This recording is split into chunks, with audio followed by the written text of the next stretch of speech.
Bueno, nos da mucho gusto estar en Reynosa. Acabamos de terminar la reunión de evaluación en materia de seguridad para conseguir la paz en Tamaulipas y en todo el país. Vamos a tener esta conferencia con ustedes, este diálogo circular, como lo hacemos de lunes a viernes, y vamos también a estar en unas colonias, en un sitio de Reynosa, porque vamos a inaugurar obras del programa que se está realizando en la frontera. En todas las ciudades fronterizas hay inversión. Ayer estuvimos en Matamoros y se inauguraron simbólicamente más de 40 obras de desarrollo urbano, mercados, unidades deportivas, esto acompañado de vivienda para la gente humilde, para la gente pobre. Lo mismo aquí en Reynosa, en Nuevo Laredo y en la frontera norte, también en Coahuila, en Piedras Negras, en Acuña, esto mismo en Juárez, en Tijuana, en Mexicali, en San Luis Río Colorado, en Nogales, todas las ciudades fronterizas. ¿Por qué hablo de este tema? Porque ayer nos recibió mucha gente en Matamoros, y estos actos por la pandemia procuramos hacerlos cerrados para que se guarde la sana distancia. Ayer no se consiguió este propósito y es muy riesgoso que se agrupe mucha gente por contagios. Entonces, yo quiero pedir a los ciudadanos de Reynosa que ahora que vamos a estar inaugurando obras en esta colonia, que nos permitan comunicarnos con ellos a través de los medios de comunicación, tanto los convencionales como con las redes. Siempre se transmite, y que se queden en sus domicilios y que puedan enterarse de las obras que se van a inaugurar y de los actos que vamos a llevar a cabo. Porque si no podemos descuidarnos, tenemos que mantener la sana distancia y evitar contagios masivos, por el bien de todos. Ahora sí, llegan, pues los voy a ver como los que no nos quieren. ¿Se acuerdan cómo decíamos cuando estábamos en la oposición? El que no brinque es charro. Cuando íbamos en las manifestaciones, el que no brinque es charro, el que no brinque es charro. Pues el que llegue hoy es conserva. Desde luego, si quieren ir por encima de todo, está en la libertad. Pero es un llamado de manera respetuosa a todos, de partidos, a todos. No estamos en tiempos de campaña. Además, el que quiera un puesto, ayer inauguramos el mercado Catarino Garza, ahí hay puestos. Que ayuden, que no sean irresponsables. Me refiero a los dirigentes, para que nos cuidemos todos. Vamos a informar sobre la situación de seguridad de Tamaulipas. Son buenos los datos. Primero nos va a informar el gobernador Francisco Javier García Cabeza de Vaca, gobernador de Tamaulipas, y luego el almirante José Rafael Ojeda Durán también va a informar sobre este tema de seguridad. Entonces, le pedimos al gobernador que nos informe. Gracias y buenos días. Tengan todos ustedes bienvenidos a Tamaulipas. Los distinguido presidente de la República, licenciado Andrés Manuel López Obrador, apreciados colaboradores del gobierno que nos honra con su visita, amigas y amigos representantes de los medios de comunicación. esta ocasión me voy a quitar el cubrebocas para poder hablar mejor. Ciudadanos del estado de Tamaulipas, bienvenido, señor presidente, a esta su casa, la gran tierra de trabajo y oportunidades de México. Nos sentimos honrados por su visita y la oportunidad que nos brinda para encontrarnos y hablar de frente, como somos los tamaulipecos, y expresarles nuestra determinación para seguir trabajando juntos por el México de todos, por el gran país, que no es ni de derecha ni de izquierda, ni de uno o de otro partido, sino de todos los mexicanos, quienes desde nuestra diversidad cultural e ideológica estamos profundamente orgullosos de sabernos parte de una sola gran nación. Aquí, señor presidente, también son primero los pobres. Sabemos que para ayudar a quienes más lo necesitan y sacarlos de las limitaciones que padecen a través de la salud, debemos garantizar su seguridad y economía, contribuyendo a la generación de empleos bien pagados y el acceso a más oportunidades, especialmente para nuestros jóvenes.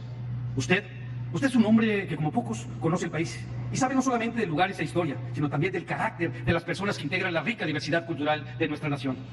Las y los tamaulipecos nos caracterizamos por nuestra determinación, franqueza y trabajo, elementos que hoy nos están permitiendo recuperar la tranquilidad, después de estar hace 4 años atrás en los primeros lugares de inseguridad y violencia del país. Tamaulipas vive una situación muy distinta. De acuerdo con los últimos datos del Secretariado Ejecutivo del Sistema Nacional de Seguridad Pública, nuestro estado, al día de hoy, ocupa la posición número 25 del mes de julio, en el ranking nacional de incidencia delictiva. Pero esto no es producto de la casualidad, sino del trabajo conjunto de la sociedad tamaulipeca y gobierno. Es, sin duda alguna, el resultado de la colaboración entre instancias estatales y federales, como la Fiscalía General de Justicia del Estado, la Secretaría de Seguridad Pública, áreas que participan permanentemente en el grupo de coordinación, que por cierto forman parte el Ejército Mexicano, la Marina Armada de México, la Guardia Nacional y la Fiscalía General de la República.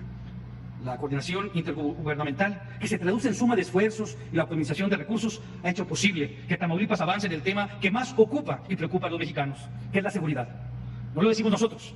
Los datos del Secretariado Ejecutivo del Sistema Nacional de Seguridad Pública demuestran que, al comparar el periodo de enero-julio del 2020 con el mismo periodo del año anterior, los delitos de alto impacto registraron disminuciones que indican que vamos por el camino correcto.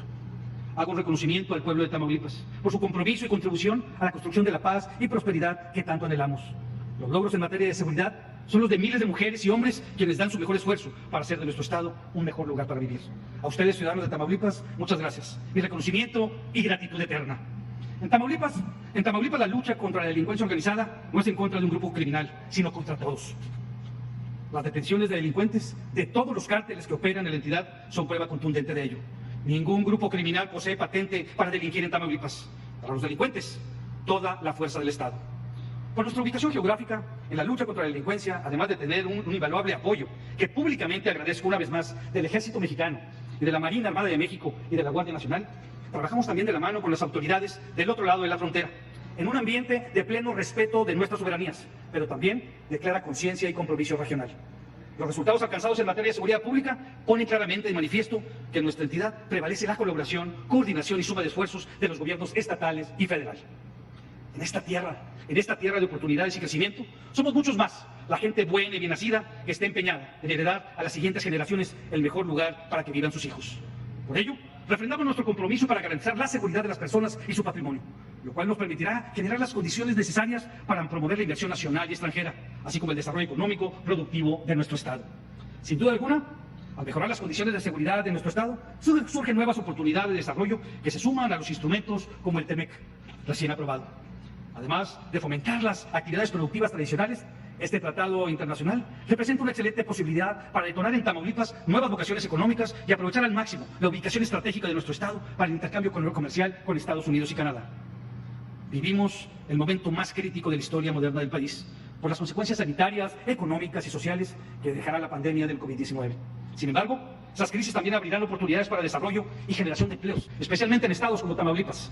Estoy seguro de que con una colaboración extendida se enviará un mensaje de mayor confianza a los inversionistas para destinar más recursos a nuevos proyectos en Tamaulipas y en el resto de México.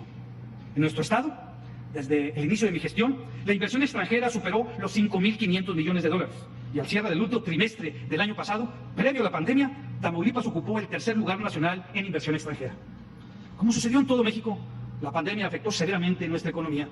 Sin embargo, Tamaulipas se ubicó en el mes de julio como la cuarta entidad con mayor número de nuevos empleos generados formales, al sumar poco más de 5.400. Además, para erradicar la desigualdad social, estamos instrumentando una política de bienestar social que pone en el centro de la atención a las personas. Una de las grandes coincidencias que tenemos con este gobierno es que tenemos que trabajar en políticas públicas para poder restablecer el tejido social. Hay un serio deterioro en la desintegración familiar. Es ahí donde vamos a unir esfuerzos, señor presidente. Capacidades, talento, pero sobre todo voluntad política para garantizar que las nuevas generaciones tengan un mejor futuro. No obstante, pensamos que acabar con la pobreza no pasará de ser un buen deseo si antes no contribuimos a generar y distribuir riqueza. La mejor fórmula para combatir la pobreza es generando riqueza y empleos, es generando desarrollo. Y esto es lo que estamos haciendo en Tamaulipas. La administración estatal trabaja continuamente tanto en la generación de condiciones de certeza que necesita la inversión productiva, como en la promoción de las ventajas del Estado e impulso a los emprendedores locales, como también a los regionales. Prueba de ello son los importantes proyectos de infraestructura que tenemos, como la carretera que le platiqué, señor presidente, la carretera Mante-Ocampo-Tula, que con una extensión de 100 kilómetros estará incrementando la competitividad de la región, al reducir el tiempo de recorrido de vehículos de carga e interconectar al centro del país con los puertos de Altamira y Tampico. Asimismo, entre los proyectos prioritarios que estamos desarrollando se encuentra el puerto de Matamoros, como plataforma logística confiable, segura, competitiva y sostenible, para la atención de las actividades de exploración y explotación petrolera en aguas profundas frente a las costas del Golfo de Tamaulipas. De igual manera, estamos ejecutando el proyecto del puerto de Altamira, encaminado a impulsar el desarrollo de la industria petrolera, así como de las industrias relacionadas que consideran la puesta en operación de un parque industrial energético.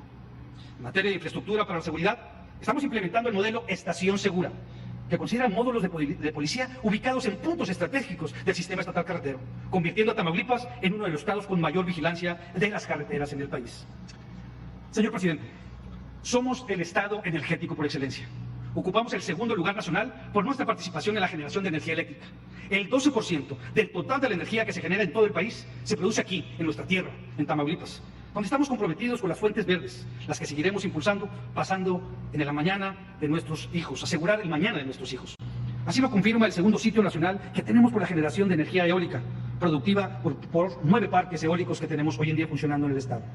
Igualmente, confiamos plenamente en que pronto Tamaulipas tendrá mayor reciprocidad con la Federación. Los tamaulipos tenemos un compromiso humano, moral y político con todos los mexicanos. Sabemos de la importancia de nuestra contribución al Producto Nacional, lo que por supuesto estamos de acuerdo que sea distribuida con justicia, atendiendo los principios de solidaridad. Pero también reconocemos que para contribuir mejor a aplicar la capacidad de producción y recaudación de ingresos a distribuir, se requiere de mayor infraestructura, inversión pública, apoyo al campo tamaulipeco y en general de una asignación más acorde al esfuerzo que realizamos los tamaulipecos, quienes deseamos seguir aportando al progreso de México, pero también gozar de mejores condiciones de vida. Hoy Tamaulipas es el segundo estado, solo por debajo de la Ciudad de México, que más aporta a la Federación vía impuestos, al superar la recaudación de 275,000 millones de pesos. Esto es producto de impuestos del IVA, ISR y impuestos especiales como el IEPS, de acuerdo con el último dato del sistema de la administración tributaria. Aspirar a la reciprocidad de la Federación no es producto de un capricho de un hombre o de un gobierno, ni de una posición de partido. Se trata solamente de una exigencia que consideramos responsable y justa con la ciudadanía que hoy en día representamos. Desde hace tiempo, gracias al respaldo del Congreso del Estado, hemos ajustado algunas contribuciones locales para compensar en la medida de lo posible la pérdida de recursos que deberían de llegar al gobierno del Estado, pero muy especialmente en recursos en obras de infraestructura. Además, optimizamos el uso de esos recursos para tener un mejor perfil de financiamiento y atraer inversiones productivas a la entidad.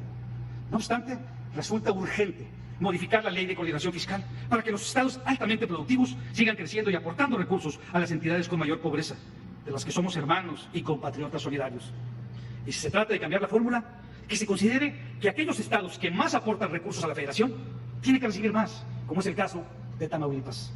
Estoy convencido de que con voluntad política se pueden lograr muchas cosas. Por eso confío en que será atendida esta petición, que por cierto, hemos hecho un grupo de gobernadores para dialogar ampliamente con usted, señor presidente, solo con el hecho de recibir reciprocidad con 2 estados que más aportan recursos, en este caso, impuestos a la Federación.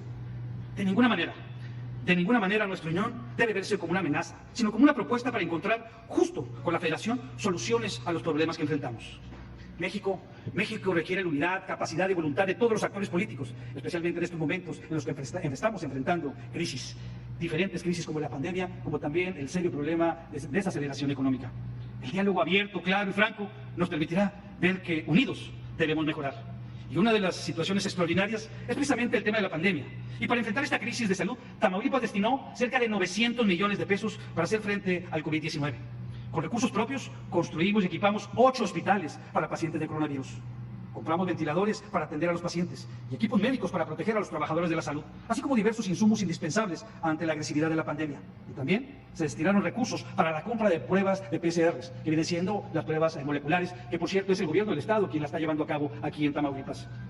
Y si bien es cierto que hemos diferido en algunos de los criterios centrales en materia de salud, quiero decirle, señor presidente, que en Tamaulipas existe una excelente coordinación con los representantes tanto de instituciones federales como el Seguro Social y con el ISSSTE. Hemos hecho un gran trabajo de coordinación, es por eso que eso nos ha permitido reducir el número de contagios. Llegamos a tener más del 85% de ocupación de camas, precisamente por los contagios de hospitalización, y hoy lo hemos reducido a abajo del 45%. Eso es gracias a esa coordinación que hemos tenido tanto con el ISSSTE como el Seguro Social. Usted ha expresado que se vale disentir, lo que nos alienta para hablarle con mucha franqueza. Como se lo dije en su primera visita a Tamaulipas en diciembre del 2018, tenga a nuestro gobierno como un aliado de todo aquello que vaya en beneficio de las y los tamaulipecos y, por supuesto, contribuir en todo que vaya encaminado para mejorar las condiciones de vida de los mexicanos. Con esa misma convicción, le digo que continuaré siendo insistente en señalar, siempre con argumentos y respeto, aquello en lo que no coincidamos, convencido, como usted también señala, que todo es posible con el poder de la razón y la ley. Unidos tenemos la posibilidad de reconocer errores y construir juntos el camino que nos permita llegar en armonía al ideal del México más justo y desarrollado. Estamos seguros de que más allá de nuestras diferencias, señor presidente, nos une nuestro compromiso con la sociedad a la que debemos servir, mejorando sus condiciones de justicia, igualdad y desarrollo. Sin duda, coincidimos en que la dignidad de la persona y el bienestar social deben guiar nuestro quehacer. Cuente con nuestro compromiso para sumarnos a este trabajo. En Tamaulipas sabemos que la pluralidad de las ideas es valor que enriquece la democracia, sobre todo cuando se mantiene la unidad en torno a los objetivos superiores del país y tiene como prioridad al pueblo de México. Una vez más, sea usted bienvenido a Tamaulipas. Gracias. Y, señor presidente, nomás quisiera hacer un comentario. Si bien es cierto que tendremos una etapa de preguntas y respuestas, pedirle, si me pudiera hacer el favor, más adelante, pues poder pues, contestar algunas de estas, toda vez que en algunas de las mañaneras pues, fui aludido. Entonces, como dice en el Congreso, por alusiones personales, pues que me dé la oportunidad. Gracias, señor presidente.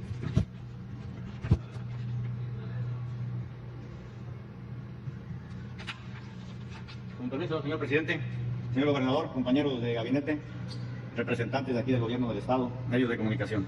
Vamos a darles el día de hoy la situación de la seguridad pública aquí en el estado de Tamaulipas.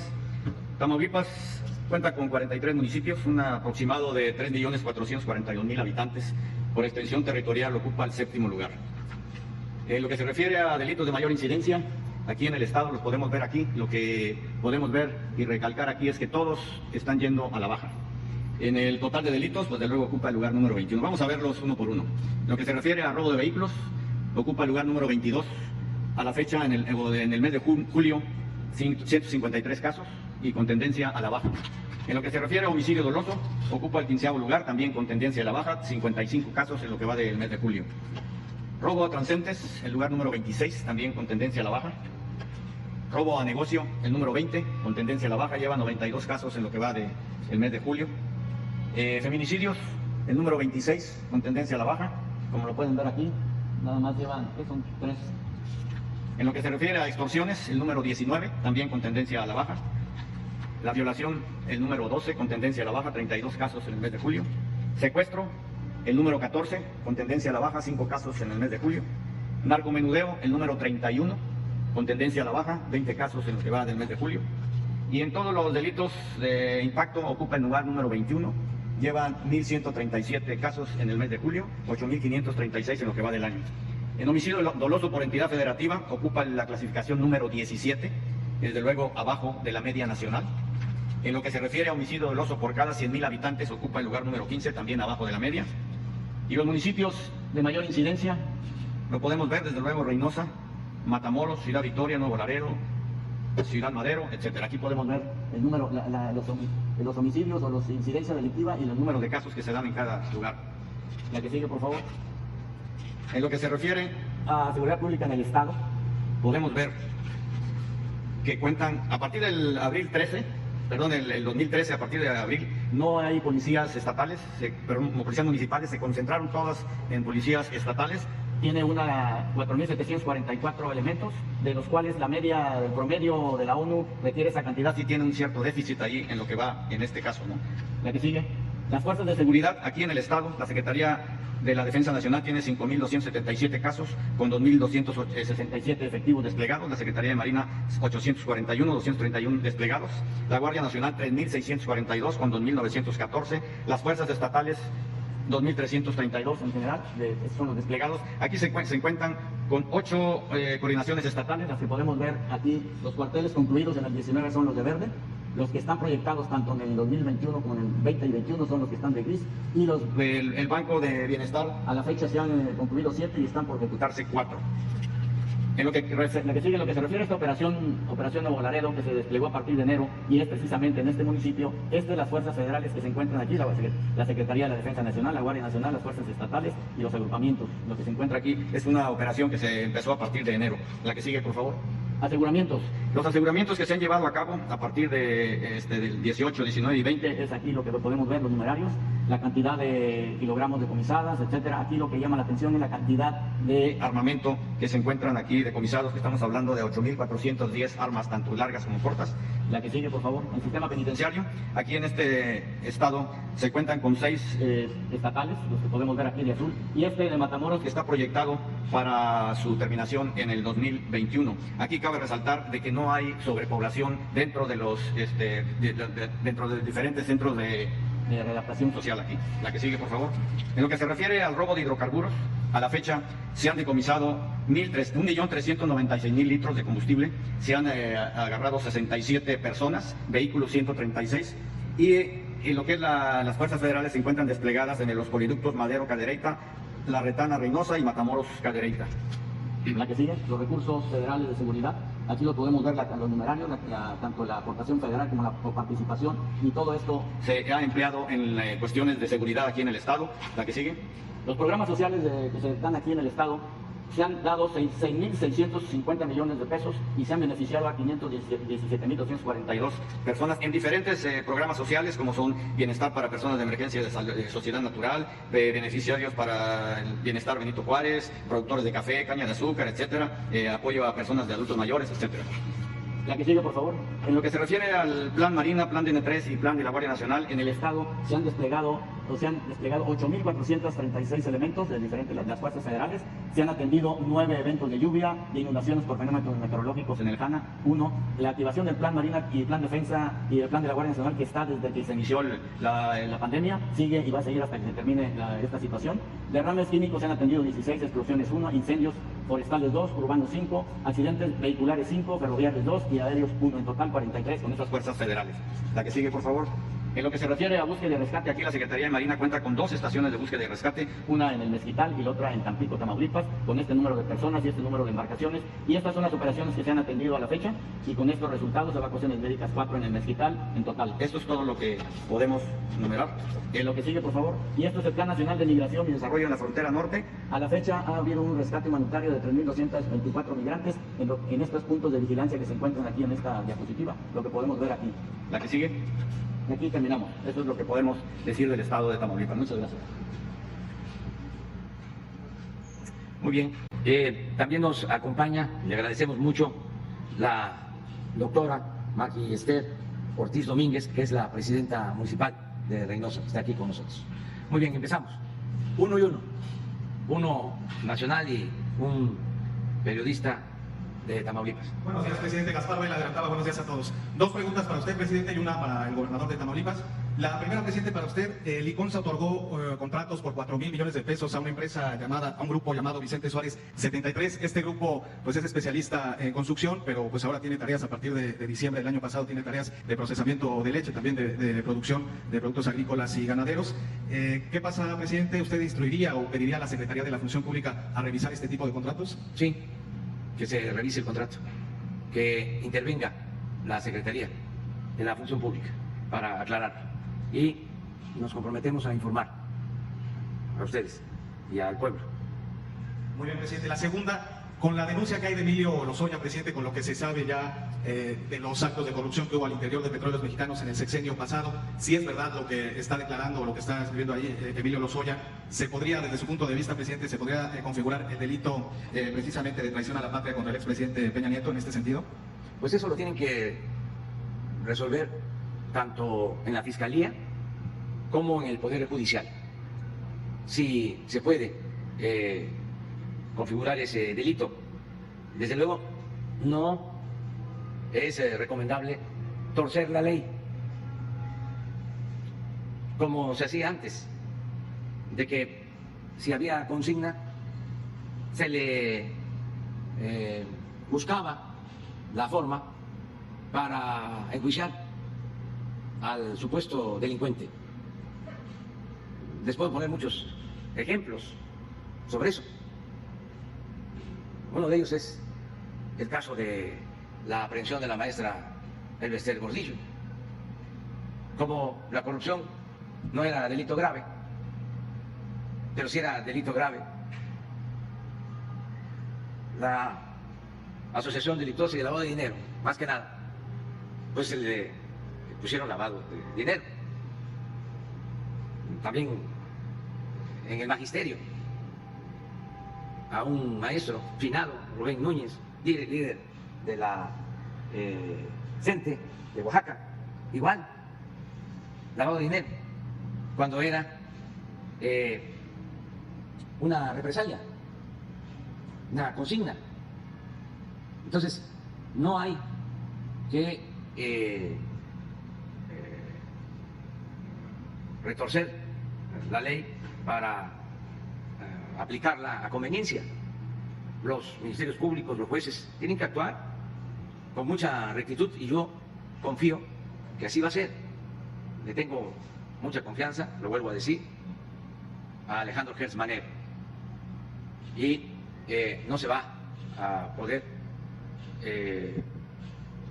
aceptar nada que no tenga justificación, en donde no haya pruebas, en donde sea una flagrante violación al Estado de Derecho. Y también le tengo mucha confianza al presidente de la Suprema Corte de Justicia de la Nación. ¿Ha hablado con él acerca de este tema, presidente? No, pero en el tiempo que llevamos trabajando,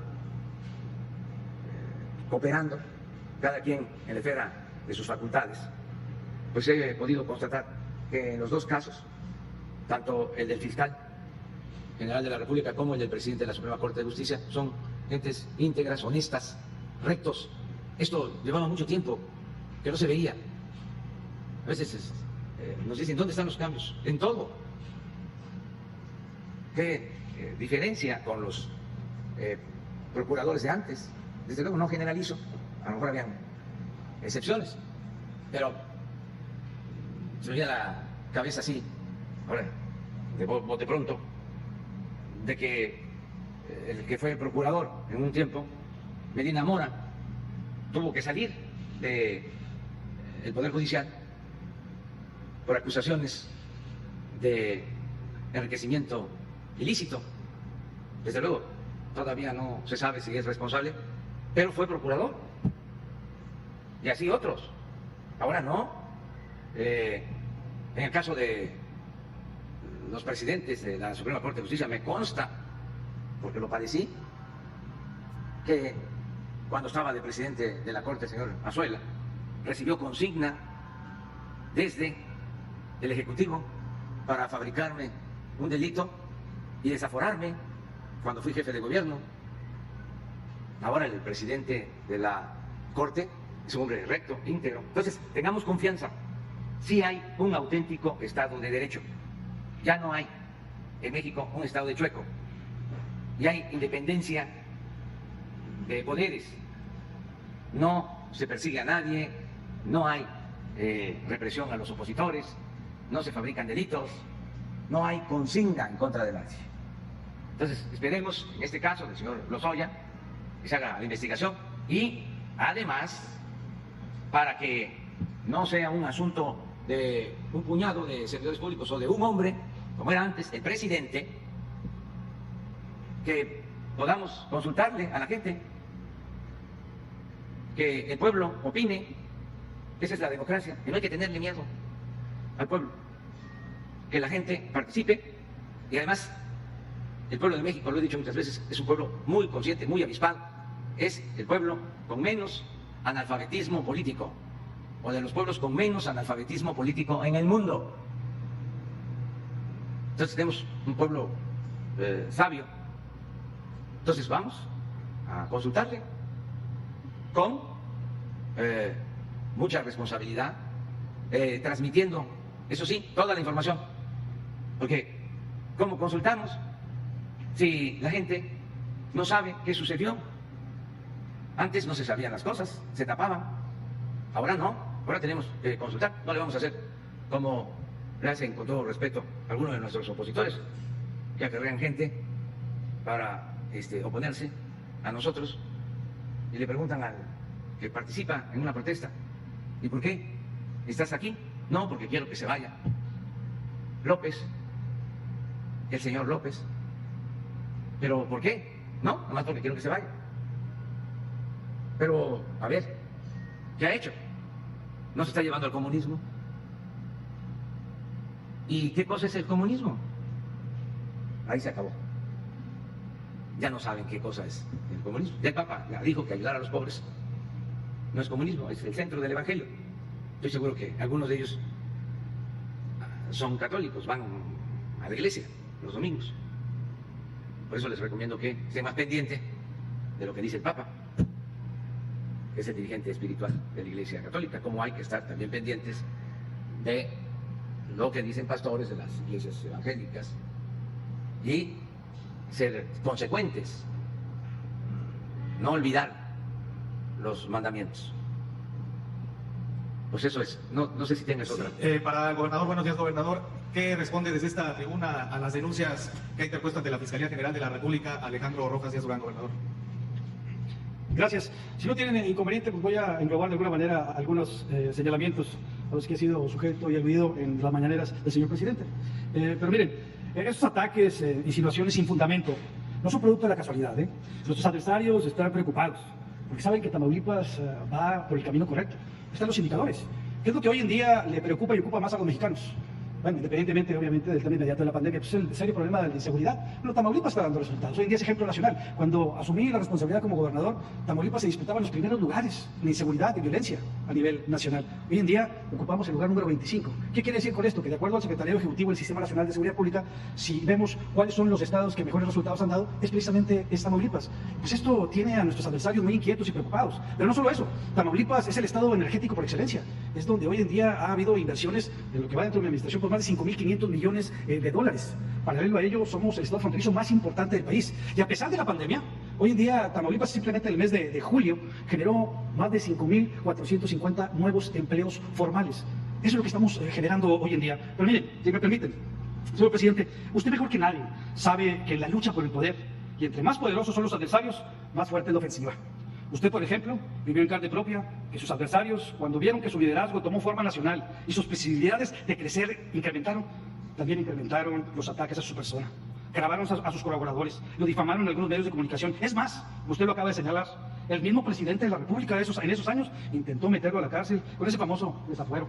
Sí lo recordamos todo, por supuesto que lo recordamos. Usted no me va a dejar mentir que las persecuciones de adversarios poderosos e influyentes quitan mucho tiempo. En lugar de estar trabajando por el bien de la gente en la calle resolviendo tantos problemas que tenemos, pues ahora resulta que uno tiene que andar desmintiendo supuestas investigaciones, aclarando dichos de un delincuente confeso como es Lozoya, así como enviando cartas de réplica de insinuaciones sin sustento. Mire usted, señor presidente, y a todos ustedes les comento, yo le dedico cerca de unos 20 minutos diarios a revisar todas las notas que mis adversarios mandan a escribir sobre mí. Demasiada pérdida de tiempo, ¿no cree? Creo que hay cosas más importantes que hacer, pero así está la situación. No queríamos regresar a esas prácticas del pasado, de las difamaciones, de las calumnias, pero en fin, eso es lo que está pasando hoy en día. Pero en mi caso, hay quienes creen que con infamias e intrigas me van a distraer o intimidar. Se les olvida que yo vengo de la oposición. Y junto con los tamaulipecos tumbamos a un régimen que llevaba 86 años en el poder. Gobiernos que no se conformaron solamente con saquear a Tamaulipas, no, fueron más allá, fueron capaces de entregar lo más sagrado, señor presidente, que tenemos los tamaulipecos después de la vida, que es nuestra libertad.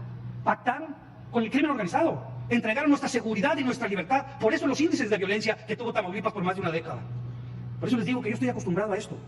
Pero en mi caso, no solo tengo que cuidarme de adversarios políticos nacionales y locales. Aquí en Tamaulipas, las organizaciones criminales también hacen propaganda y tienen aliados políticos. Se meten a la política porque quieren que los gobiernos no se metan con ellos y que tampoco se metan con sus negocios. Pero miren, yo no he cambiado mi discurso, y los invito a que vean los discursos que tuve en campaña. Lo dije y lo reitero el día de hoy. Se acabó el gobierno de los criminales y el crimen desde el gobierno. Aquí en Tamaulipas, presidente, nos jugamos todos los días la vida. Mi persona, mi familia y miles de servidores públicos valientes y comprometidos. Por eso, a los adversarios, a estos les tiene sin cuidado y andan allá muy campantes en la Ciudad de México, conspirando en cómo debilitar a un gobierno que, por cierto, es democrático y legítimo. Aquí ganamos la elección con el 51% de los votos. Y, por cierto, lo hicimos solos, sin alianzas. ¿Pero por qué creen que lo hacen? Porque quieren sacar raja política, porque ven venir las elecciones del año que entra. Pero estos son tan irresponsables que no entienden que aquí ese tipo de politiquería cuesta vida, señor presidente.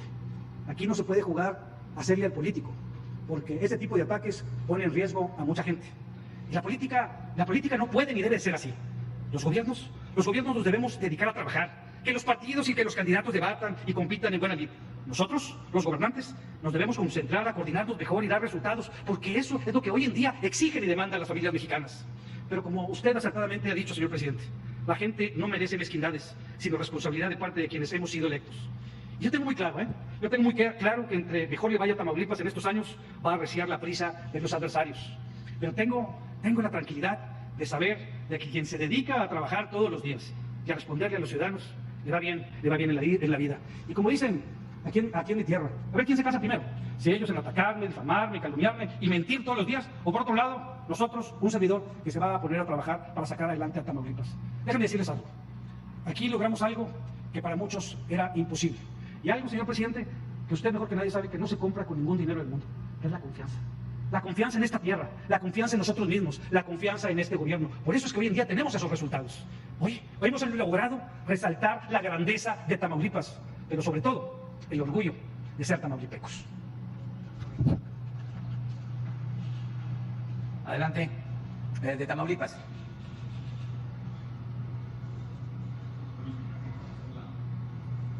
Señor presidente, las preguntas, como hace rato comentaba el nuevo gobernador de Tamaulipas, ayer Javier Corral y Enrique Alfaro Jalisco hablaban de la urgencia de tener mayores recursos para reponerse de esta pandemia.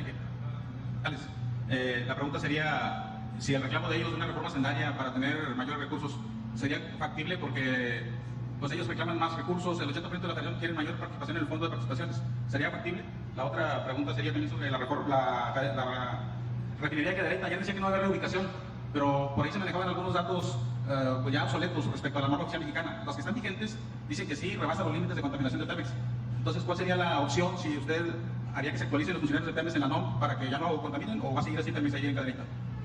Bueno, sí, yo pienso que es posible hacer una reforma hacendaria y proponer un cambio en la ley de coordinación fiscal, pero tiene que haber un consenso, tiene que haber un acuerdo, porque esto, como aquí lo dijo el gobernador de Tamaulipas, implica definir fórmulas de distribución del presupuesto. Primero, de lo que corresponde a la federación y lo que corresponde a las entidades federativas. Eso es lo primero que tiene que definirse, porque en la ley está establecido un porcentaje para la federación y para los estados y para los municipios.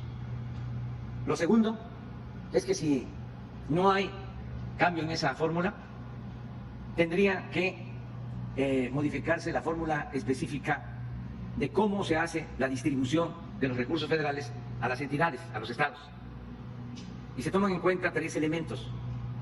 Crecimiento económico, lo que aquí plantea el gobernador de Tamaulipas, como lo plantea el gobernador de Nuevo León, los estados en donde hay más crecimiento económico.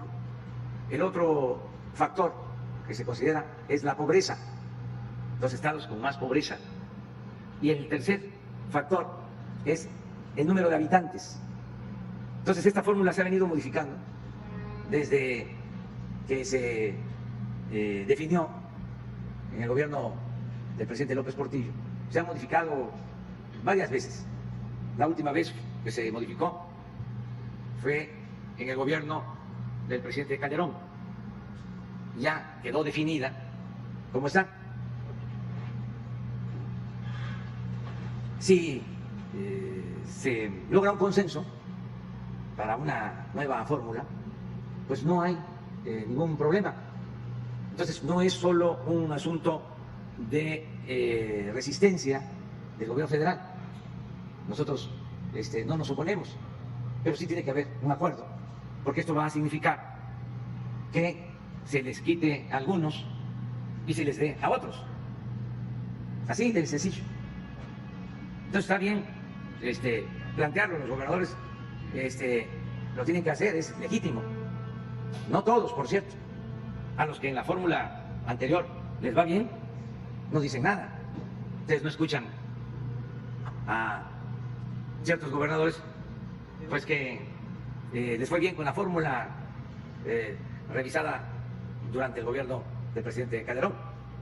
Esos no hablan, no dicen nada, sino los que consideran que no les fue bien con esa fórmula. Ahora, ¿cómo era antes? Pues era de sometimiento a los gobernadores. Esto que estamos viendo aquí ahora es también parte de un cambio, de una transformación. ¿Cuándo se había visto? Un debate, un diálogo transparente. Nunca, jamás. Los periodistas eran muy maltratados. No podían tocar al presidente, no se podía tocar al intocable. Y todo eran boletines. Si acaso había una conferencia de prensa cada 15 días, cada mes, cada 2 o 3 meses. Todo se manejaba con boletines. Ya no es así, miren cómo estamos con este diálogo horizontal. Bueno, esa es una respuesta a tu planteamiento. No nos oponemos, si hay ese consenso, adelante. Yo lo único que recomiendo es que no se diga que la federación no le entrega dinero a los estados, porque nosotros estamos al corriente. Es decir, no les debemos a los estados nada. ¿O les debemos aquí en Tamaulipas? Entonces, si cambia la fórmula y tenemos que darle más a Tamaulipas, si se modifica la ley, lo hacemos, lo tenemos que hacer. Entonces, acerca de la refinería, ayer estuvimos allá, también hay debate, y esto es legítimo, y mucha politiquería, porque algunos han agarrado de bandera el que se contamina con la refinería. Ayer se demostró de que no es así. Se dio un informe técnico que las emisiones de gases a la atmósfera están abajo de la norma establecida, y hay algunos que plantean eso, el cierre de la refinería. Pues me da mala espina. Es que la norma oficial no es la oficial, es caduca esa que le dijeron. Por eso, que se vea cuál es la norma legal. Pero yo lo que creo es que también hay muchos intereses y no les dio tiempo a los neoliberales de vender y de cerrar las refinerías, porque tenían el propósito de acabar con Pemex y con la Comisión Federal de Electricidad. Pero a ver, si cerramos una refinería, pues nos sometemos a seguir comprando las gasolinas en el extranjero. ¿Eso es lo que quieren? ¿Que se siga con la misma política de vender petróleo crudo para comprar gasolinas? ¿Así lo hacen en Estados Unidos? No. Ellos procesan su materia prima. Nosotros, desde hace 40 años, no construíamos una nueva refinería, porque esa era la política impuesta por los empleados de los grupos de poder económico. Todo esto de Lozoya. Aquí dice, les comento a los opositores de la refinería de Cadereyta, ¿por qué no se opusieron cuando Pemex compró 2 plantas chatarras para supuestamente producir fertilizante? 2 plantas chatarras en más de $1,000 millones por negocio arriba. ¿Hubo alguna protesta de estos grupos? ¿Dónde estaban en ese entonces? Entonces, ¿cómo cerramos una refinería? Lo que dije ayer es, estamos invirtiendo $4,000 millones en esa refinería para modernizarla, producir gasolinas, diésel y reducir aún más la emisión de gases contaminantes. Es decir, en esos 4,000 millones va el que se estén renovando las plantas para que no haya nada de contaminación, por norma y por convicciones. Nosotros no vamos a destruir el territorio, no vamos a afectar el medio ambiente. Pero en todo esto siempre hay intereses detrás.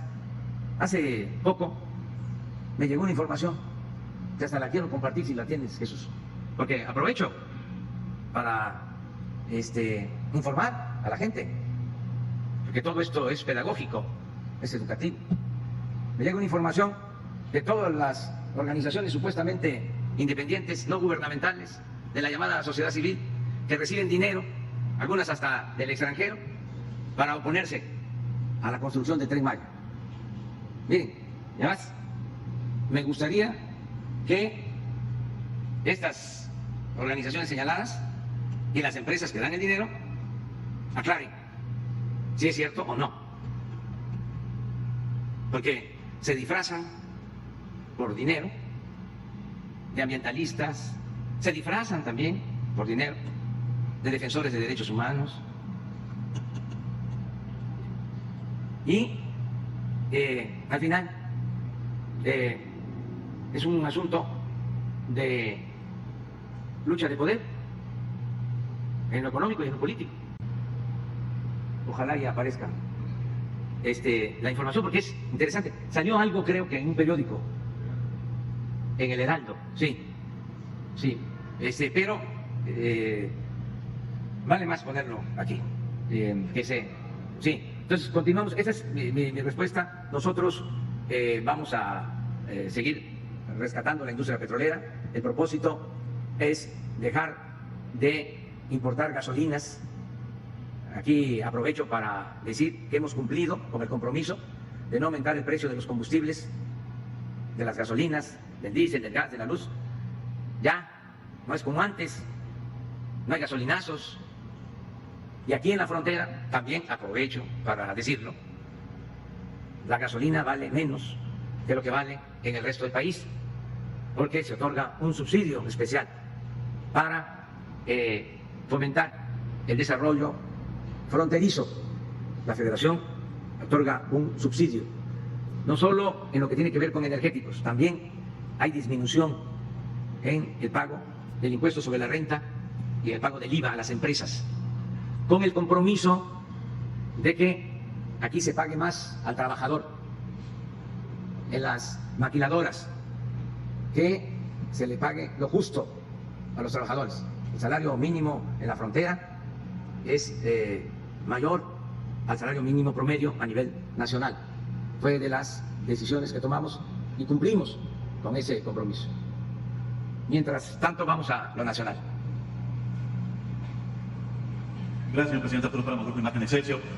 Hoy publicamos que el que fuera primer visitador de la Comisión Nacional de los Derechos Humanos renunció al cargo porque se pidió la renuncia de los visitadores por parte del secretario ejecutivo de la propia Comisión de Derechos Humanos, pero también porque no están de acuerdo con cómo se están llevando a cabo las investigaciones del caso Ayotzinapa. Usted ha dicho que el caso Ayotzinapa es un asunto de Estado, a usted le interesa muchísimo. Esta renuncia y un eventual conflicto dentro de la Comisión Nacional de Derechos Humanos ¿afectaría las investigaciones del caso, señor presidente? No. Y si renunció y estaba ahí de tiempo atrás.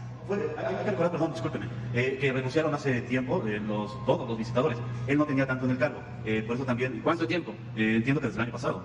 No era de los que inició las investigaciones desde un inicio. Porque si era de los que estaban, esos no vieron nada. Esos se hicieron de la vista gorda. Con todo respeto, desde el presidente y la mayoría, para no generalizar. Porque no se avanzó en la investigación ni se castigó a nadie.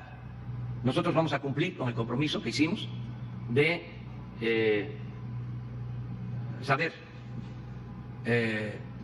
dónde están los jóvenes de Ayotzinapa. Ese es mi compromiso. Por ese motivo me reuní con el fiscal. Creo que es la última vez que me reuní con él y con el presidente de la Suprema Corte para hacer el acuerdo de darle un tratamiento de Estado a esta investigación, y se va avanzando. Y bien, no va a haber impunidad. Y me estoy reuniendo periódicamente con madres y padres de los jóvenes de Ayotzinapa y se les está informando, y para que tengan más información ustedes, los expertos que fueron expulsados, aunque no querían que coadyuvaran en la investigación, fueron invitados a participar. Los que se opusieron a la llamada verdad histórica y que luego los marginaron. Los padres pidieron que regresaran, se aceptó, ellos están ayudando junto con los asesores de los padres, de las madres de familia, y el lunes de esta semana entregué al Senado el acuerdo por el que México acepta que la ONU pueda participar en todas las investigaciones que tienen que ver con violaciones de derechos humanos. No había aceptado el gobierno hacerlo. Es decir, México no estaba adherido al protocolo de vigilancia de la ONU en cuanto a violación de derechos humanos. Abrimos el país para que puedan venir de cualquier organización de defensa de derechos humanos a participar en las investigaciones al respecto. Entonces, que no se preocupe nadie, lo de Ayotzinapa va hacia adelante y hay avances, nada más que por el debido proceso y por la necesidad de actuar por responsabilidad, no les informo con amplitud, pero sí hay avances. Otra pregunta, señor presidente. Ayer nos comentó en la conferencia acerca de cómo se ve la ruta crítica para la solicitud de la consulta ciudadana para impulsar a los expresidentes. Ayer también nos preguntábamos, bueno, y si el 14 de septiembre todos los esfuerzos que ya se echaron a andar para reunir las firmas no se completan las firmas, y si tampoco se completa el proceso de por qué se les va a juzgar, que sería uno de los requisitos de por cuál sería el motivo para solicitar la consulta, por qué se les va a juzgar, usted ya tendría lista una iniciativa para ingresarla y que si hubiera, como decíamos ayer, va porque va esta consulta. Usted, si el 14 de septiembre no ve que se junten las firmas, ¿usted sí ingresaría esa solicitud al Congreso para que se hiciera esa consulta ciudadana? Sí, yo voy a esperar dos cosas. Primero, el avance en las investigaciones de la Fiscalía para ver cómo se van presentando las cosas, la opinión del Ministerio Público. Yo espero que sea justicia pronta y expedita, que no se archive el caso. Esto lo descarto porque decía Germanero es un hombre recto, íntegro. De todas maneras voy a esperar. Lo otro es que hay tres maneras de solicitar la consulta, ya lo hemos dicho. Que sea la gente que lo solicite. Para eso se requiere reunir antes del día 15 de septiembre alrededor de 1.500.000, 1.600.000 firmas. Ya nosotros hicimos una vez un ejercicio así, cuando queríamos que se consultara sobre la reforma energética. Y como se dice coloquialmente, nos batearon. Reunimos más de 3 millones de firmas. Pero en la Corte, en aquellos tiempos, se decidió que era improcedente. Ahora son otros tiempos. Bueno, pero eso es lo primero, que los ciudadanos puedan reunir las firmas. Lo segundo es que, de acuerdo a la ley, pueden también solicitar la realización de la consulta una tercera parte de los legisladores. Podrían hacerlo. Y lo tercero es que el presidente de la República tiene también la facultad para solicitarlo. En mi caso, voy a esperar el tiempo razonable, porque si lo solicita el ciudadano con sus firmas, ya no pasa aprobación al Congreso, sino va directo a la Suprema Corte de Justicia para ver si es constitucional la consulta. Si la Corte decide que es constitucional la consulta, va ya al INE a que se organice la consulta. Si lo solicita la tercera parte de los legisladores o el presidente, todavía se requiere que en la Cámara de Diputados y en la Cámara de Senadores se apruebe con mayoría simple. Pasa este trámite. En el primer caso no. Entonces se tendría que tener mayoría, si yo la solicito, para que pase a la Suprema Corte de Justicia, que también ahí van a decidir si es constitucional o no. Mayoría simple en el Congreso, o sea, es decir, la mitad más uno. Entonces yo me voy a esperar hasta ver si se organizan los ciudadanos, si los legisladores lo hacen, pero creo que es necesario. ¿Por qué lo voy a hacer si los ciudadanos no alcanzan a tener las firmas o los legisladores no se ponen de acuerdo y no tienen las firmas? Lo voy a hacer porque no quiero parecer verdugo, y además porque me he comprometido a mandar obedeciendo. Entonces, se hace la solicitud.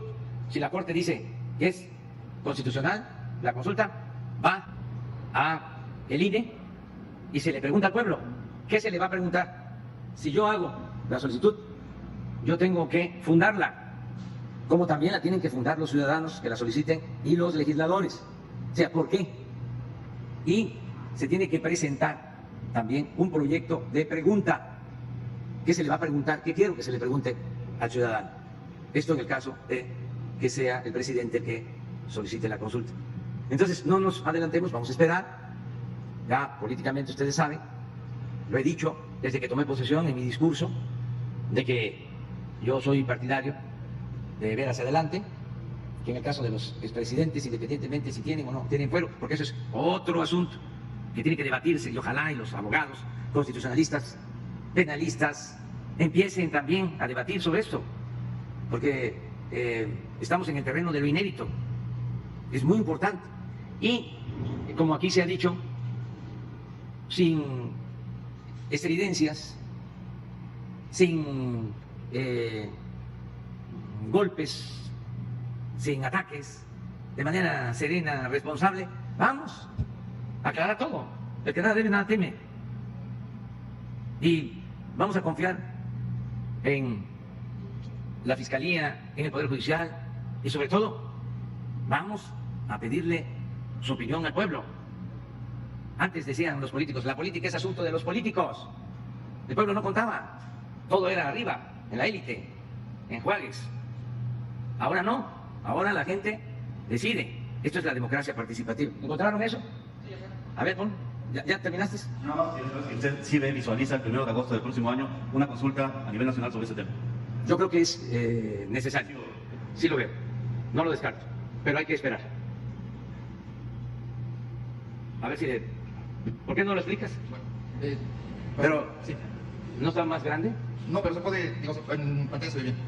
Son fundaciones extranjeras que financian organizaciones no gubernamentales, como Mexicanos contra la Corrupción, Eso, como el Consejo Indígena de Espujil, como el Consejo de Silvicultura Sustentable, y las fundaciones que reciben estos fondos, bueno, que dan estos fondos para quienes se oponen a Tren Maya, son la Fundación Kellogg, la Fundación Ford. ¿Cuál es esa? Kellogg es una fundación vinculada a la empresa transnacional Kellogg. ¿Qué vende? Bueno, vende cornflakes y algunos tipos de alimentos de la mañana, Sí. Frutilupis y demás. La Fundación Ford, que se dedica pues, a financiar académicos y organizaciones no gubernamentales en el mundo. Climate Works, la NET, que es la Fundación por la Democracia, una fundación estadounidense. A ver, pero ¿esa de dónde viene? El Departamento de Estado de Estados Unidos es una fundación que Eso lo tienen que aclarar. Público Tienen que aclarar. de Estados Unidos. Para saber. Y la Fundación Rockefeller, que sí pertenece al consorcio Rockefeller, pero también financia académicos y organizaciones no gubernamentales. En el caso de la Fundación Kellogg, por ejemplo, al Consejo Mexicano Sustentable, pues le da fondos por $350,000, la Fundación Ford por $3,575,000, ClimateWorks da $3,800,000 solo para la organización que, ¿cómo se llama? Centro Civil Mexicano para la Silvicultura Sustentable. Ese es el que recibe. Luego, Diálogos y Movimiento, que así se llama la organización no gubernamental, recibe de la Fundación Ford, de la Fundación Kellogg, $1,503,000 millones, no, $503,000. Luego la Fundación Ford le da $545,000 y la NET, que es la fundación del Departamento de Estado, $556,000. Estos fondos son solo para el tema del Tren Maya. Estas dos organizaciones pueden recibir otros fondos para otras causas, otros temas, y esto es de acuerdo a una investigación que hizo tanto digamos, interna del gobierno, pero viene de una investigación de una fundación privada que hizo la primera investigación y que corroboró el gobierno federal. Luego SEMDA, que es una de las organizaciones ambientalistas más importantes del país, recibe fondos de la Fundación Kellogg por $1,100,000 para este caso. Y aquí, bueno, viene el caso del Animal Político, que es un medio, digamos, un medio de comunicación digital vinculado a Mexicanos contra la Corrupción, que recibe de la Fundación Kellogg para este caso, porque está precisado que forma parte de fondos dedicados al sureste mexicano, en particular en Campeche y en Yucatán, recibe $213,000 de la Fundación Kellogg, además de la Fundación Ford, $480,000. En el caso de una organización no gubernamental de Yucatán llamada Indignación, también recibe de la Fundación Kellogg $620,000. En el caso del Consejo Regional Indígena de Espujil, que en realidad es una representación que tuvo porque ya se deslindó el Consejo y los ejidatarios, pero bueno, este Consejo formalmente recibe de Kellogg $585,000 para el tema de oponerse al Tren Maya. En el caso de DIMO, que quiere decir Diálogo y Movimiento reciben de la Fundación Kellogg $280,000, de la NET, de la Fundación por la Democracia, del Departamento de Estado, reciben $140,000.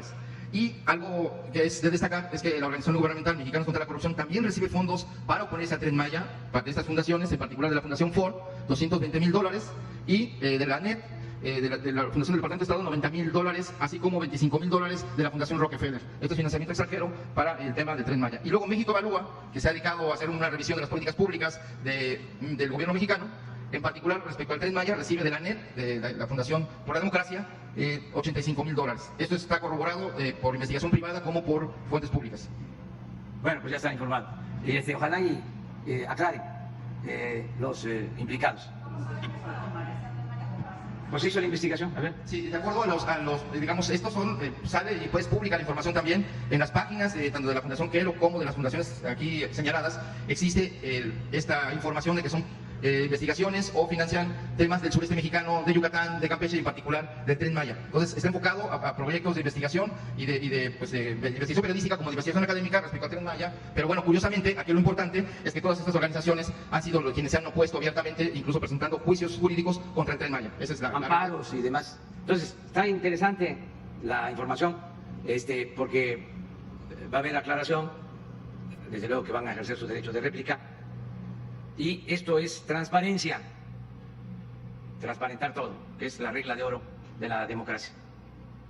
Vamos con Tamaulipas y una compañera. Gracias, presidente. Si me permite, dos preguntas para usted y una para el secretario Durazo. La pregunta para usted sería, cuando se aprobó el TLC allá en los 90, pues daba las mismas oportunidades para ambos lados de la frontera. Sin embargo, lastimosamente en Tamaulipas no se aprovechó como se aprovechó de aquel lado. Hoy tenemos ciudades que son pues grandes potencias en la frontera, como McAllen, Roseville. ¿Y qué tenemos aquí en Reynosa? Que con un simple aguacero se inunda la ciudad y se vuelve una catástrofe cuando nos impacta un huracán como Hanna. Tenemos, por ejemplo, Laredo, que logró convertirse en un centro aduanal muy importante en la frontera y que nos dejó aquí en Tamaulipas, nos dejó un imperio de corrupción de los más grandes. Le estoy hablando de la corrupción en las aduanas. Entonces, a su gobierno que le tocan estos primeros años del TEMEC, ¿cómo puede garantizar que no nos va a volver a pasar esto y cuál va a ser la responsabilidad compartida con los gobiernos de los estados fronterizos? Y un segundo tema, si me lo permite, abundar en esto del nuevo pacto fiscal. Se está hablando de que haya mayores participaciones a los estados, pero también me gustaría que abundáramos en la mayor fiscalización, sobre todo cuando la Auditoría Superior de la Federación señala que el 71% del dinero prófugo es el que se ejerció en estados y municipios. Eso me gustaría de su parte. Y por parte del secretario Durazo, se está hablando de avances importantes en materia de seguridad, que me gustaría saber si están aparejados a una estrategia para que esos avances estén en la percepción ciudadana, que parece ser todavía no. Es todo, presidente. Sí, mira, acerca de las participaciones, de nuevo, lo que le corresponde al Estado se maneja con independencia, porque Tamaulipas, como las 32 entidades federativas del país, tiene su autonomía, son su sistema político federal. Por eso, su Congreso local, su Tribunal Superior de Justicia. El Estado es libre y soberano. Entonces, este es un acuerdo que se hace con la participación de todos, se firma, se convierte en una ley y a partir de ahí se hace la distribución de los recursos. Y lo que le corresponde a Tamaulipas se entrega. Ni siquiera puede, en términos estrictamente jurídicos, hacer auditorías el gobierno federal. Corresponde a los órganos estatales. Puede ser que haya un amparo y que entonces sí el Poder Judicial intervenga. O cuando se trata de una obra convenida y hay recursos federales, no de las participaciones, no del presupuesto autorizado de Tamaulipas. Entonces sí, hay una intervención. Del presupuesto federal, lo que corresponde a la Federación, nosotros estamos destinando adicional a las participaciones, a lo que maneja y por ley le corresponde a Tamaulipas. Estamos apoyando a Tamaulipas. Les hablaba yo de este plan de apoyo fronterizo. Esto no existía. ¿Saben quién creó este mecanismo de apoyo? Un gobernador de Tamaulipas, después de que nos quitaron más de la mitad de nuestro territorio, quedó una crisis en toda esta frontera. Creo que se llamaba Juan Guerra, pero del siglo XIX, o Ramón. Ahí se los dejo de tarea. Este señor, en la desesperación y para ayudar a su pueblo, a mediados del siglo XIX decide dejar libre la frontera de Tamaulipas, sin impuestos de ningún tipo, toda la franja fronteriza. Y luego, recuerden ustedes que fue presidente de México Manuel González, que era de Tamaulipas. Él le dio continuidad a que la frontera fuese zona libre. Su compadre Porfirio Díaz le siguió, continuó así durante la Revolución, y cuando llega Carlos Salinas de Gortari se suspenden los apoyos a la frontera, se deja de considerar como zona estratégica, zona franca. Entonces nosotros lo que hacemos es de que se establece un mecanismo para que en la franja fronteriza baje el impuesto sobre la renta a la mitad, baje el IVA a la mitad a las empresas, se otorguen subsidios para las gasolinas, para los energéticos, y se resuelve lo del salario mínimo. Una vez vine aquí a Reynosa y fui a una maquiladora y le pregunté a una señora de cuánto le pagaban. Esto hace 2 años, todavía no era yo presidente, y le pagaban salario mínimo. Pero no solo eso, tenían que trabajar de 7 de la mañana a 7 de la noche. Eso sí, creo que 4 días a la semana. Pero desde las 7 a 7, 12 horas, 4 días. O sea, hacían las 40 horas, pero en 4 días, algo así. O sea, o el tiempo de ley en 4 días. Imagínense sus hijos, ¿con quién quedaban? Y salario mínimo, porque también se hablaba de que aquí en la frontera se ganaba más. No en todas partes. A mí me tocó comprobar esto.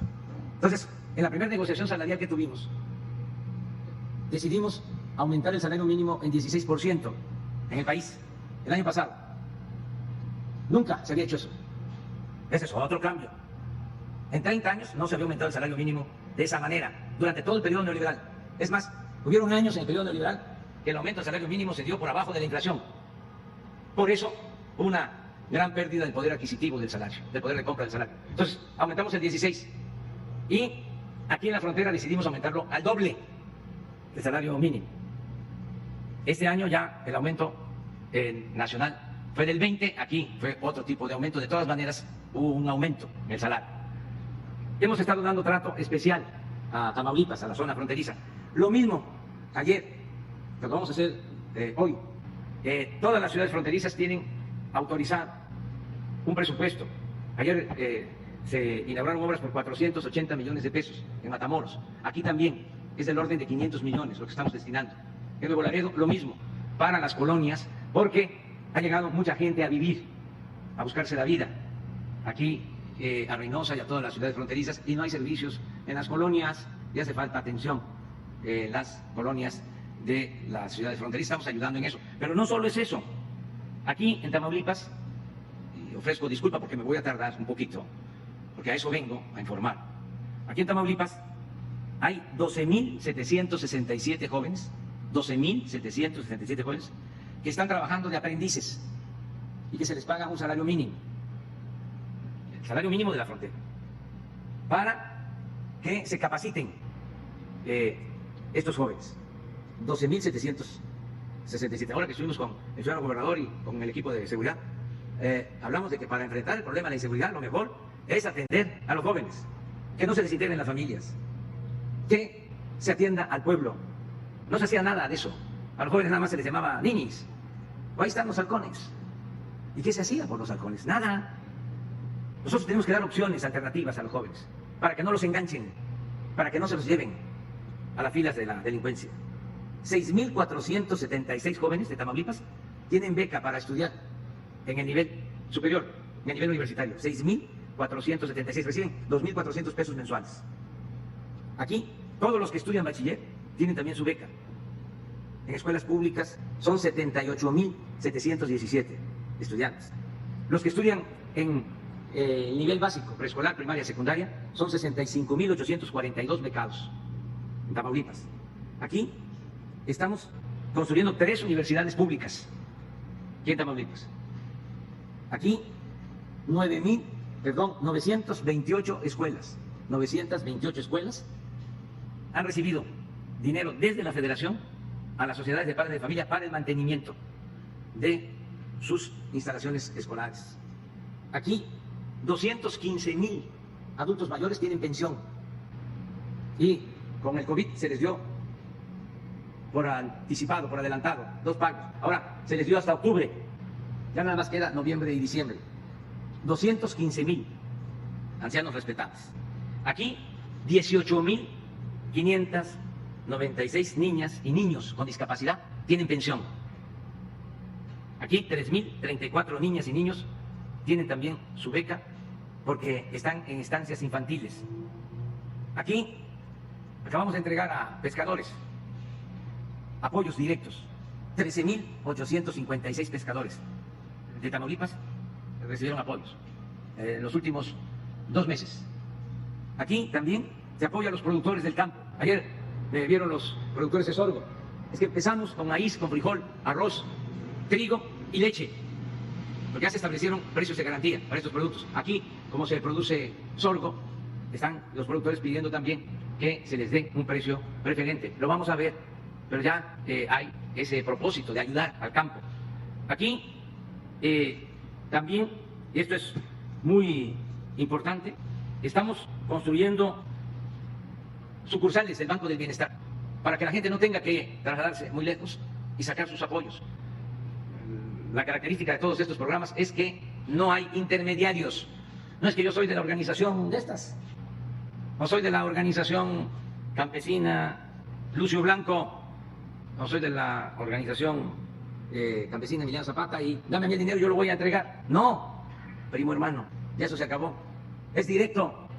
Y lo que queremos es que haya sucursales del Banco del Bienestar en todos los pueblos. Aquí son 28 sucursales del Banco del Bienestar las que se van a construir. Ya vamos avanzando. Aquí, como les decía, está este programa de mejoramiento urbano de Matamoros, Nuevo Laredo, Reynosa, el programa de zona libre de la frontera. Una cosa importante, a lo mejor también no se sabe, hemos entregado casi 20,000 créditos en los últimos 3 meses, 20,000 créditos a pequeños empresarios, tanto del sector formal como del sector informal. Créditos de 25,000 pesos a tasa de 5.5, que era la tasa del Banco de México, a pagar a 3 años. Después de 3 meses de gracia se empiezan a pagar 800 pesos mensuales. Esto para apoyar a los pequeños empresarios. Significa una inversión de casi 600 millones de pesos en los últimos 3 meses, de manera directa, créditos a la palabra, sin burocratismo, sin papeleo.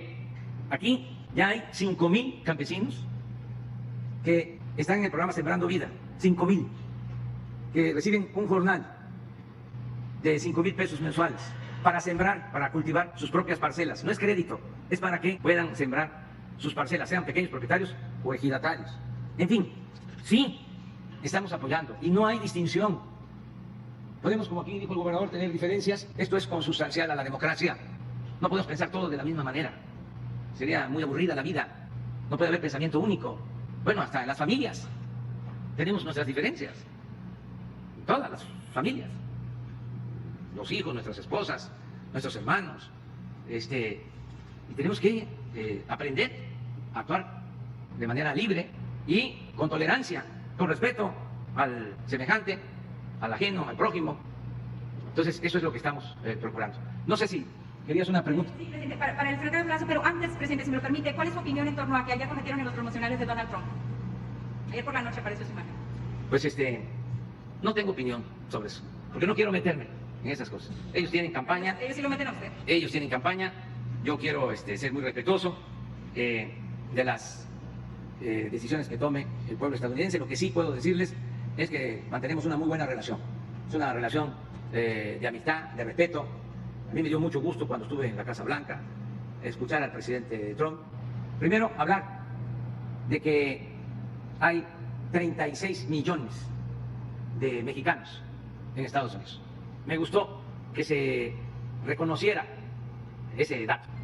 Yo di otro. Yo hablé de 38 millones. Pero hablar de 36 millones en Casa Blanca de mexicanos, quienes nacieron allá o son de padres mexicanos, eso me dio gusto. Y también me dio mucho gusto que él reconociera la aportación de nuestros paisanos migrantes al desarrollo de esa gran nación, que los que se han tenido que ir a Estados Unidos no lo hacen por gusto, lo hacen por necesidad, y hay gente que va a buscarse la vida honradamente. Entonces escuché eso en la Casa Blanca y me llenó de satisfacción. Entonces yo voy a actuar con mucho respeto en estos casos, porque lo que pedimos es eso, que nos respeten a los mexicanos. Gracias.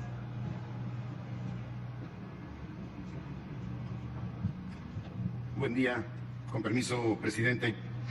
Bueno, efectivamente los resultados anunciados aquí no son producto de una casualidad. Hay detrás de ellos toda una estrategia que tratamos de aplicar en todos los estados de la República. En algunos casos, como aquí en Tamaulipas, las condiciones son más complejas. En otros, las instancias de coordinación y perseverancia que estamos instituyendo,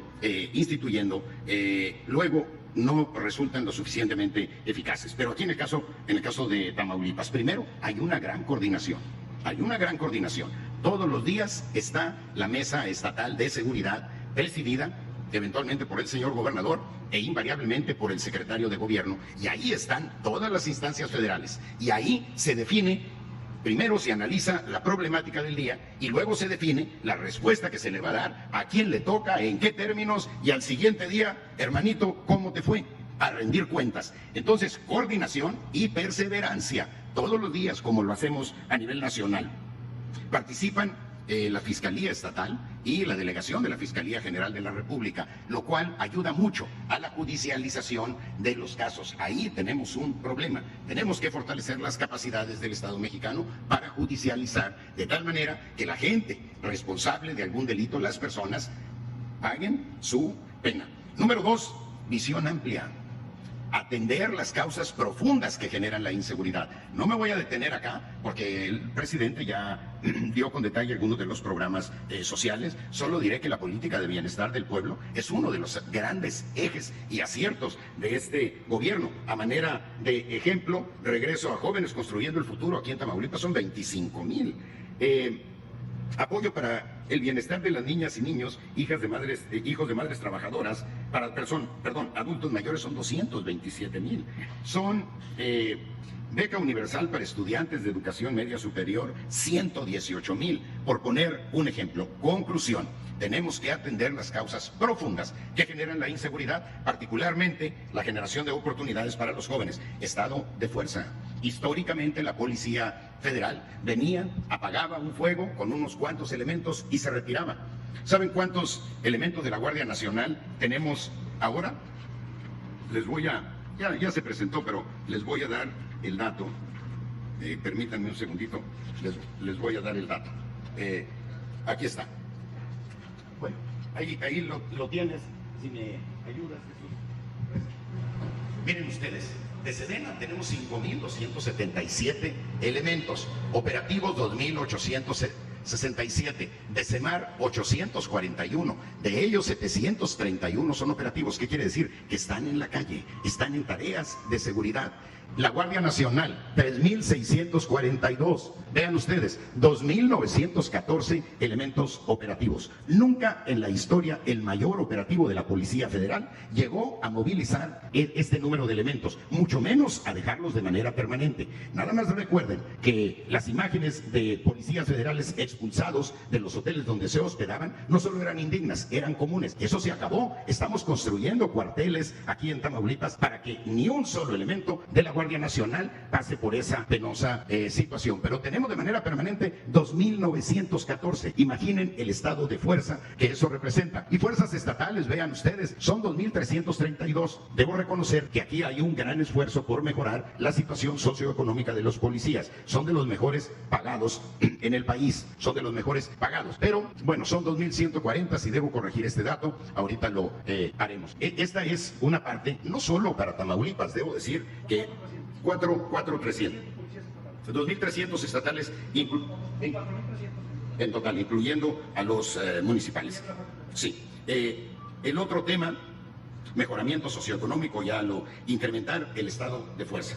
hay un esfuerzo tanto de la Federación como del Estado por incrementar el estado de fuerza permanente. En el caso de la Guardia Nacional, estamos en proceso de reclutamiento, tienen 6-7 meses de entrenamiento, salen a la calle 3-4 meses, regresan a complementar su entrenamiento 3 o 4 meses más y luego ya de manera definitiva a la calle. Entonces la presencia de la Guardia Nacional va a ir creciendo de manera progresiva en cada uno de los estados. Por supuesto, aquellos como Tamaulipas que tienen es compleja la garantía de seguridad. La otra, inteligencia sobre fuerza. Hay mucha inteligencia, hay mucho trabajo de inteligencia y se han dado golpes francamente espectaculares. Nada más que a nosotros no nos corresponde presumir la dimensión criminal de esos detenidos. En buen plan, corresponde a ustedes investigar quiénes son, porque nosotros tomamos la decisión de no, para justificar nuestro trabajo, hacerlos crecer mediáticamente. ¿Y qué ha sucedido con ellos? Que todo mundo conoce a los anteriores grandes criminales que había en el país y llegaron a ser tan famosos que ahora registraron su nombre como marca comercial. No queremos convertirlos ni en víctimas ni en modelos